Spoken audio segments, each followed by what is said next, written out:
ShredMentor Challenge of the Day number 197. Today it's all about natural harmonics. We're going to be playing actual melodies with them rather than just kind of squealy noises. Alright, so here's how it goes, then we'll break it down.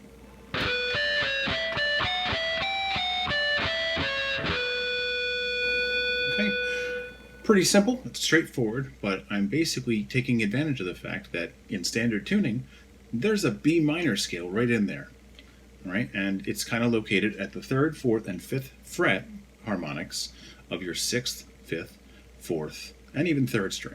Okay, this is actually something that I originally learned about from a guitar column from bassist Stu Ham, way back in the early to mid 90s, and it totally changed my world entirely. So I just once I realized that I can do melodic stuff with my harmonics, that was a game changer for me. That really made a big difference in the way that I think about the guitar and how I can access much higher notes from sort of rhythm guitar zone rather than having to go all the way up here into lead guitar zone. So what I'm basically doing first of all is I'm taking advantage of this B minor scale that is just located, in a way it's like a diagonal line. All right, your 3rd fret harmonic, before I go any further, is actually more like at 3.1. So if you're having a hard time, if you're getting something like this when you play the 3rd fret harmonic, it's because it's not really at the 3rd fret. It's like 3.1.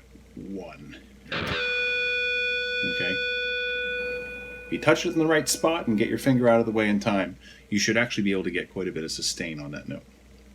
All right, so first of all, don't think of it as the 3rd fret anymore. I'm going to keep calling it the 3rd fret because that's just what it is. But it's not literally there. It's like just a hair above the 3rd fret. So if you want to get a clean note, make sure that you hit it in the right spot. Okay. Anyway, that minor scale then.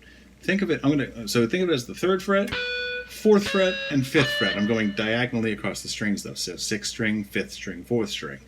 3, 4, 5. Now start it from the 5th string, same idea. 3, 4, 5, then the 4th string. 3, 4. All right, and that's one octave of the B minor scale, B natural minor. Okay, so all right there, it's all right there. So if you're playing in B minor, or if you even just need any of those notes and you're not in B minor, but some of those notes happen to be in your key, you're in luck. You can do melodic stuff that is harmonized to whatever key you're in. You don't have to just use these as like interesting squeal noises. You're more than welcome to do that too, but harmonics are much more capable of that because these are actual musical tones. All right, so that is what I'm basing what I'm doing on. What I'm actually doing, if I was to fret these notes, what I actually did in today's example is just the sequence of thirds. 1, 3, 2, 4, 3, 5, 4, 6, and then I kind of went in reverse and did 5, 3, 4, 2, 1. All right, so I kind of exhausted the first hexachord, and then I kind of came back down one note and did descending thirds twice, and then went back to the root note. Right, so that's sort of what the melody would have been. Now we need to apply that 1, 3, 2, 4, 3, 5, 4, 6, 5, 3, 4, 2, 1 sequence to the new locations where these harmonics are. All right, so remember where that scale was again. It was just 3, 4, 5. So that's your 1, that's your 2, that's your 3. All right, so 1, 3, 2, 4, 3, 5, 4, 6. It's kind of the same thing as we did with 1 and 3, just one string higher. Then I go back and I'm going to do 2 harmonics on the 4th string for the 5, 3, 2 more on the 5th string for the 4, 2, and then where I started, there's my 1. All right. So practice doing this way first, okay, just to get an idea of what it is, and really even aside from that, just practice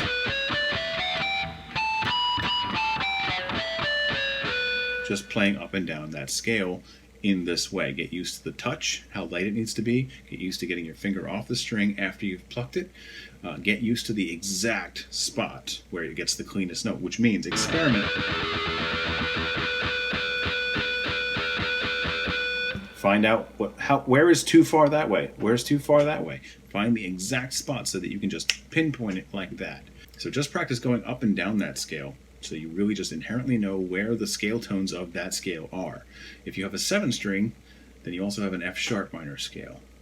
If you have an 8 string, You have a C sharp minor scale as well. All right. So, and if you tune to something else, then adjust the tuning from whatever B minor is, however many half steps down you are, or whatever. As long as you're generally in tuning like fourths, you'll be fine. If you start using like a drop D type tuning, you're going to be changing something, and it's not going to work quite the same. You'll have other notes in there as well. Pay attention to what they are, though, so that you can use them melodically as well. Just pay attention to where those notes are within that key. Play around in B minor for a little while, and then think about how you might throw a little portion of those into what you're already playing. So if I have like a B power chord,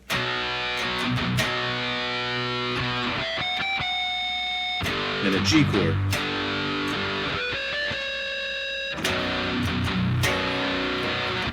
just mess around with it a little bit, jam out, see what comes out, but try some different things with little scale fragments that include scale fragments of your harmonics, and just be creative with it. And again, if you're on a 7 or 8 string, try it in those other keys as well. See what comes out. Look for other interval relationships too, like perfect fifths and perfect fourths. So again, you have a B here and an E here. Well, that's great. That's part of an E power chord. So I might do like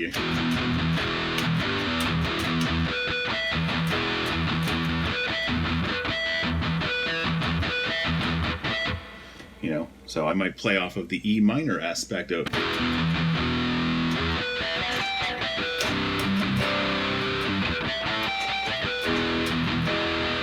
something like that. Or you just kind of tap into that part of it that is also aligned to E minor. You don't have to use the whole scale, and in fact, the less of the scale you use, the more you're going to find it overlaps with more other keys as well, like E minor in this case. So again, be creative with it. Look at what's going on there. Find out where those notes fall in some other scale. You basically just have whole steps, and it's almost all whole steps except for 2 half steps in there. So really, you can take advantage of any 2 of those notes or more and make something really interesting and unique out of it, because people are generally thinking about what note they can fret and not necessarily what's just right under their fingers as a harmonic or just right next to where they are. So there's a lot of notes that you can access just like that, and it's very easy to kind of forget about them. Anyway, you give it a try, and I'll see you again tomorrow.